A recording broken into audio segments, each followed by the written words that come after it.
I wanted to talk about just people in general having somebody to really talk to, like a real family therapist or something. Mm-hmm. You mean like individually or as a family? Just in general. Just Like we all need one. Definitely. Mm-hmm. And I feel like males, black males, we kind of had an excuse. Like without females, there's no way you never got an emotional side, or it was a moment where you couldn't. Your female talk to your aunt, your grandma. We got an emotional side. We get brought up to tuck that shit to the side because you think about that shit. Like I pointed this shit out to a shorty before just identifying that shit. You see little kids crying about something, you trying to toughen up. I've been in the pump. My thing was, I felt like, from my perspective, once we got old in high school and shit, I felt like we all did it, but somehow we found a way to make it funny and laugh about it and shit, because we ain't never been shy to each other. Most of my embarrassing shit done been in front of y'all or around y'all. Mm-hmm. I mean, shit, even So it's been head on. I mean, even so, then that shit still don't be all the way right, because we still goddamn keep that shit in to a certain point and then say something. Not good at Yeah, all. it ain't. Not good at all. You feel me? So now, do y'all feel like, do you have an aunt, grandma, cousin? My grandma. You feel me? Somebody that you can really just. Well, I mean, I speak for me, yeah. Kind of y'all, but if I don't, that's why I think what I'm asking is, when you ask that, do you mean like somebody just in, like you said, just in general, or like professional? No, you talking about just in general. Just in general, okay. But even professional, I think that goes to the boat because That was gonna be part, like, say, because we don't have. we at the time now, we can put our own establishment for black people. Mm-hmm. Like, we getting degrees and we putting in time now. Yeah. It was funny. I was watching that Think about it. We don't have none of these in the hood. that video I sent earlier where Joe was talking about Michael K shit. Something he talked about, like it was a pastor, and it was pretty much a pastor with a background that was relatable to everybody. He wasn't like a religious pastor. He was a real nigga that just changed his life, but he was still that to his core, so he can relate to everybody. And he was saying, after certain people they had built a certain community and stuff inside the church were really like street niggas and hood niggas coming to church and shit and really fucking with it. He said after church they had a few people that would stay and go into his room and lock the door. He said that's when they'd get out all their demons and shit. But he was just saying like these are people who usually keep that shit in. They know he a real nigga. He not gonna say nothing. Mm-hmm. And he was one that's still getting his demons and shit off too. So it ain't like I'm just listening to you. It's like nah, we all here to talk. You know. It could be that simple if the pastor or the definition was refined to that way. Like I feel like that would. You feel me? You ain't got. Motherfuckers wouldn't feel bad helping this motherfucker. Right, he know exactly. I feel like he would know what to do with the money because he was. Some of his people still there. Matter of fact. Right. I feel what you said. I feel like we all need somebody to talk to. Shit, not just black men, but people in general. A lot of times we get the concept. Well, me, I got the concept a little different. I had, different people, my mom, my aunts, my grandma. Different occasions, I felt like I could always go talk to different ones. Like my auntie Nikki don't know, but she the one who really finalized me moving. Like, you feel me? Yeah, I remember you told us that. Yeah. Like her influence and her, you feel me, raising me, she knowing. Yeah. So like, you feel me? Like I feel like most black people had it. We have them, but we don't recognize them. Yeah, we don't recognize them, or and then since we don't recognize them, we don't use them all. By the time you want to talk, you too damaged to even tell the truth about everything that didn't happen. Yeah, I feel you. Like I got like my aunt Loretta. She don't even stay down here. She stay in Marietta. Shit, Aunt Loretta like in her 60s or something like that. But she's one of the people that I can call like any time of the day, and she gon' we might not be talking about nothing, but if I do come to her with an issue that I have, I know she'll be able to tell me the shit that she done been through and surprisingly know how to relay that shit in any situation that I might bring to her and tie it into the situation that I'm talking to her about. And I think a lot of that because hell, my Aunt Loretta, she done been through the storm, drug problems, all that shit, bro. Drinking problems, maybe all that shit. And for her to still have that, she's Cause it kind of worked two ways, bro. Cause we got to be the one, like our generation has to be able to learn and also be willing to listen. And I don't think we had that problem actually. When somebody wants to talk, like if somebody is talking to us, I feel like we all genuinely know when it's somebody that's genuine about them talking to you, and you'll listen to it. You might not take it whole heed, or you might not take it into your life, but the fact that you got that person to go to, and I feel like us being younger, older in that realm, but it's kind of we in a weird position because people younger than us, hell, might come to us about certain issues and stuff like that, and hell, we're still going through life, like we're still kind of going through life and shit. So it's just, I don't know. It's a skill. It's definitely a skill to have, like to listen and stuff. Yeah. Like you gotta learn how to listen because I noticed that shit with myself to where I can listen to some people better than others, and it just depends. Like sometimes you got that listening ear on, and sometimes you got it on a little bit less, and then you'll give your opinion before it's needed. Like sometimes somebody just needs you to listen to hear them out. Sometimes they need your opinion. Like it's kind of a two-way street of kind of recognizing what you're supposed to do and how you're supposed to do it. And like I said, learning that shit. Yeah. I'd have recognized it. My grandma pointed it out to me because, like I said, my grandma, they always, both of them, but one more so than the other one, I would talk to her, but they both would talk to me. And then my other one pointed out to me. She called me and we were just talking one day, and she was like, "Taz, you're a great listener. Like I can always talk to you and call, and you're just gonna listen to me." And I think I was probably like 21, 22 when she pointed it out to me. But to me, from my perspective in that way, it's like, yo, y'all my grandma. I ain't got shit to say about what y'all say. I ain't got no real input. Like, I gotta listen to y'all. I can't tell y'all wrong or nothing like that. So, but why you feel that way? Just because that's my respect as elders type shit. So it wasn't that I feel like I couldn't. It was just like, that's just my respect for you. Like, I'm gonna listen more than I'm talking when you talking. That's real. But she just kind of opened my eyes to it, saying like, Tad, you're a great listener. I can always call you and talk to you and get something off my chest, no matter how I'm feeling. Because like you said, throughout life, we always still going through shit. So they still going through shit too and figuring out shit like that too. So it's kind of recognizing that shit and learning how to do it, because like I said, I was that way with them, but I might not necessarily be that way with y'all. Like when we talking this shit, we share our opinions as we speaking shit out. So it's kind of learning how to do that shit when it's appropriate and when to do it and when to offer advice or offer an opinion or when to tell somebody when they're wrong or not. Yeah. And that's the thing about the other people you're talking to too. You don't want to just talk to a person that's just going to agree with what you're saying. You want to talk to a person that's going to be able to point out the bullshit or tell you where you was wrong or tell you where you could have did something differently. And it's also learning how to accept that type of shit too when it's some shit you probably don't want to hear. That's a fact. Like I said, I think that shit really just start from, it's like some ongoing cycle, because we end up like that ourselves, and then we kind of pass that shit on to the younger ones that's with us. Like, bro, toughen up, bro. Don't even, you know what I'm saying? You soft, bro. Don't be soft. Like, it's all those little negative words and terms that we put along with showing you emotions and open up about shit that teach people to bottle that shit up. So a lot of motherfuckers, they find other ways to express that shit, whether it being anger or not saying shit or something creative or all that shit. So a lot of that shit I was watching a fucking live and some dude from Memphis pretty much was talking about how niggas be too tough and that's why they be dying and shit.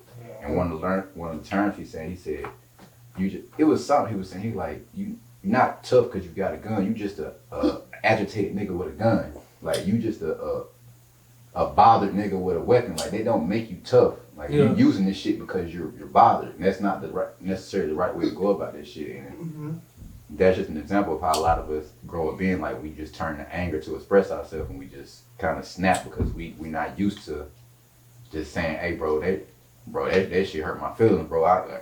Damn shit, I've been sad all day. Like, how many times you hear a nigga just say, damn, bro, I've been sad all day.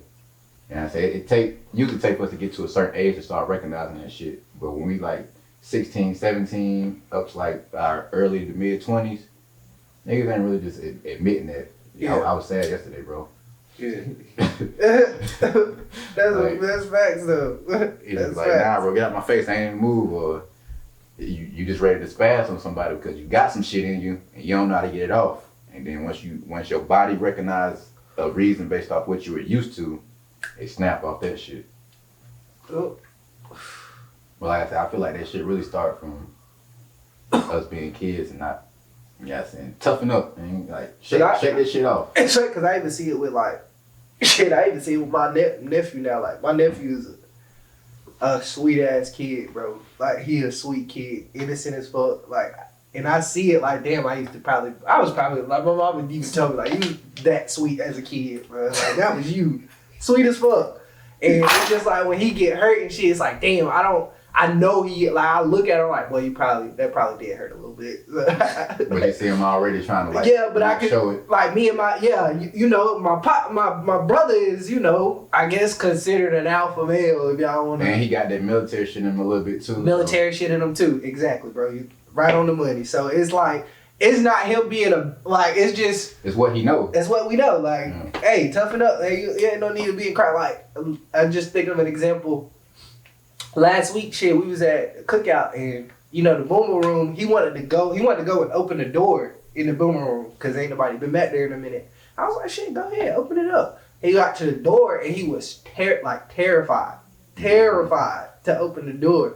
And, like, me and my brother was sitting there for, like, 20, 30 minutes just on some, man, open the door. Like, stop being scared. Open the door. And I could just see it in his face. Like, he kept looking at me and him, like, on some, like, I don't want to, but he was really terrified. Yeah. It might have not been for no reason. But that's just the stage he in. Yeah, like, that's the stage he in. Like, he's scared, he's timid around stuff. And I, like, me not having no kids is like, okay, that might be something I'm going to, you know, just kind of put back in my head. Like, now, I'll take that back of what we say that's the stage and like we gotta realize that kids the most purest form of humans out here. So the shit they showing is what we are. Yeah. Like what it's our fullest. Yeah. Now I'm saying as humans, like what we are, like what we're supposed to be. Like you know what I'm saying? They're the purest forms of what we're supposed to be, and they're always expressing that shit freely. Like they say, like a baby snake is more venomous than is more deadly than an adult snake because when they bite you, they don't know how to control the amount of venom they spit out. And that's pretty much for kids. Like they don't know how to bottle this shit up, and like they're showing us to the fullest potential, like all emotions, all this shit. So it's a lot of times we seeing some shit and that shit kind of oh shit, bro, I don't know about that. That's a little bit of fear. But we don't, as adults, we don't recognize that shit. We like, you know what I'm saying? So yeah. But bro, I think we all just need to do it. I'm not saying that what we're doing is just the perfect thing in the world, but I feel like if a lot more, especially dudes our age, a little bit younger in our age bracket, did what we do, like as far as just having times to talk. Cause there's times, bro, where we'll just kick it and we not even really doing something. We low key kind of telling everybody our issues without kind of telling each other our issues, but we really is. And we just been together so long that we can kind of realize it and be like, all right, brother's kind of spilling his heart out. Bro, it's a few, I done showed this shit to a couple people, like, cause it's a few snaps I got in my story. I turn the sound off and I just show the visual. And you can see how we all talking and it's passionate. And I just like, yo, that was us one of the moments where we really having a real ass conversation at 2, 3 o'clock in the morning. And here just chilling. Well, not chilling, but at that point we talking about some real ass shit, real person shit. We getting that shit off.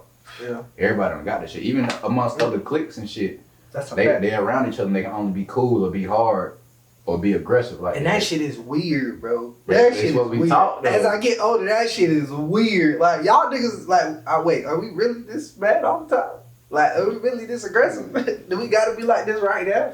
This nigga literally sitting there all day, clutching all day. Like, for real. He's ready to shoot it. Like, and you been popping pills at all, like. So you shoot a 25? I know we always done had certain moments and shit where we always opened up to each other. But I'm gonna tell you, bro, I think them shrooms did it. Them shrooms kind of like helped us all level up with that shit with each other. Like, on them shrooms, and you can't control your fucking body. But we all seen each other cry on them fucking shrooms, and I think us coming out of them trips, it made us more comfortable. Hold it back. It made us more comfortable with each other. And I told Mal that shit, like, man, bro, we getting older, bro, we getting closer, shit get a little weird. Like, but I like it, but I'm just letting you know it get a little weird. But I think that shit kind of helped us goddamn get more comfortable with each other because we really saw just different sides of each other from Chad's situation of just us expressing shit to neat type of trip. Like we all saw each other in just different stages and expressing different shit. Yeah, that's crazy.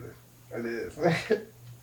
Man, I want to do it one more time and take a shit. That was the best shit of my life. Best. Your ass was purging. They call that Shit. shit getting out that negative energy. Your ass Shit. out doing shit. Yeah, I put That nigga cried and shit at the same time. Boy, that was the best shit of my life ever. Bro, this shit was so funny to me because the last I couldn't even stop. I had to be Bro. recording this shit, bro. That was some weird shit. I had just left your ass and I seen your ass, you was at the door like this. As I pulled up, you stayed at the door like, Hey, what the fuck? that was off them fucking the chocolates. Oh yeah. Yeah, that was- yes, that that's was exactly what chocolate. that was, That Tab. when bro had put him in the chocolate. Never again. Yeah, them shits happen. Bro. I put him That bitch had a little extra in there, Shit, 0.3 or something. That shit kicked different, definitely.